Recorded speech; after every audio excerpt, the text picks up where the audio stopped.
Alright, so here's a demo Insomnia Workspace. It has a lot of folders and requests with different method types, as you can see. This is actually the same workspace I used for the demo page of the Documenter, so it probably looks familiar to you if you've seen the demo page. So we want to turn this into a fancy API documentation page. Now, the first thing we need to do is to export our workspace as JSON. We can do that by clicking on the Workspace dropdown and selecting Import/Export.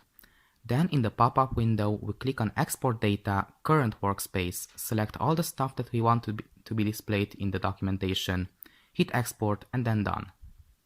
Make sure you're exporting it as an Insomnia JSON file. The other two will not work with the Documenter. Let me save this file real quick and show you how to actually generate documentation from this JSON file.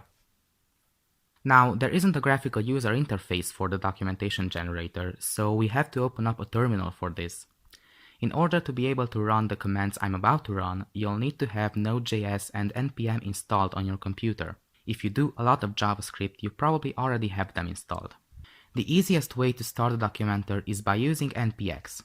npx is basically an extension that comes pre-installed with Node and npm, and it allows you to run binaries from npm packages without having to install them onto your machine.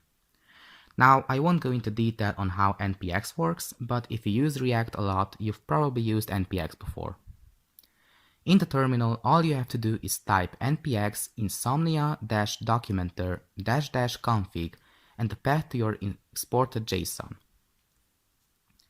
Another way to do the same thing is by installing Insomnia Documenter globally using npm. I wouldn't necessarily recommend doing it this way though, unless you want to use the generator offline. You'd basically have to upgrade the package manually every time a new version is published. By default, it will create the documentation in the current working directory, but you can also specify an output flag and tell the generator where to save the output. For example, I can type npx insomnia-documenter-config insomnia_whatever --output insomnia documenter demo.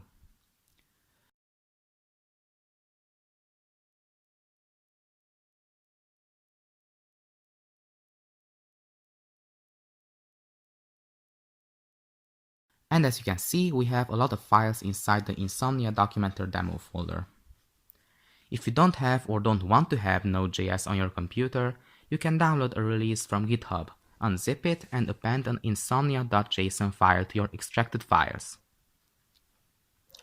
Now, if you want to open the raw HTML file in your browser, it will very likely throw an error, which is expected since the fetch API doesn't allow you to fetch a local file, and the documentation page has to fetch the insomnia.json file from the root directory.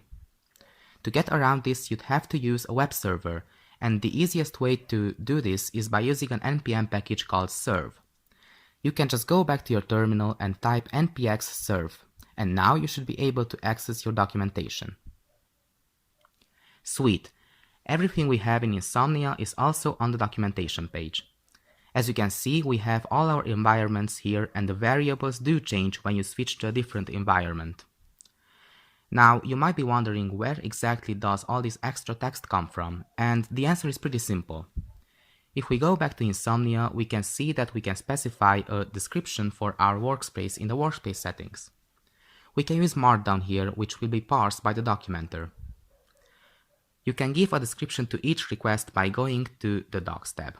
Obviously, you can use Markdown here too. Another cool thing that the Documenter can do is displaying an example response.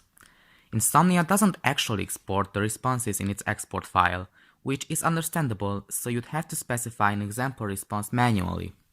You can do that by going to the Docs tab of your request and wrapping the response between response and end response, as you can see here. Insomnia Documenter will take that output and parse it for you on the right side. You may have noticed that some of the requests have short descriptions under the parameters and stuff, and I didn't even notice you could do that in Insomnia until somebody on GitHub pointed it out. Basically, you can toggle the description field for request parameters and headers by clicking on the little gear icon underneath the list and selecting Toggle Description. You can type your short descriptions here now. Once we've reviewed our documentation page and everything seems okay, we can deploy it. The documentation page will have to be on its own domain or subdomain for it to work properly. I'll deploy it at site now, but you can achieve similar results if you use Netlify, for example, or deploy the site to your own server. I especially like the way site handles static site deployment, since I can just type now into the command line and the site will be deployed. And as you can see, it is available on the internet now, no pun intended. That's cool and all, but what if I don't actually want the page to be on its own domain? I want to host it under /docs or something. Let me open up a setup that has just that to show you how to make it work. Alright, I've loaded my setup, and as you can see, if I try to open the page under /docs, it will give me an error despite the site being accessible from here. In order to make it work under /docs, I'd have to explicitly specify that inside of index.html. Open the file in your code editor and find div-id app. Once you've found it, use the data root attribute to specify the location of your insomnia.json file. In my case, this will be /docs. Make sure there's no trailing slash at the end. If I go over and check the site now, we can see that it does indeed work as expected. That's all I really had to say about the Insomnia Documenter. If you have any more questions, feel free to ask them here or on GitHub. Hope you'll make use of the Documenter. Bye!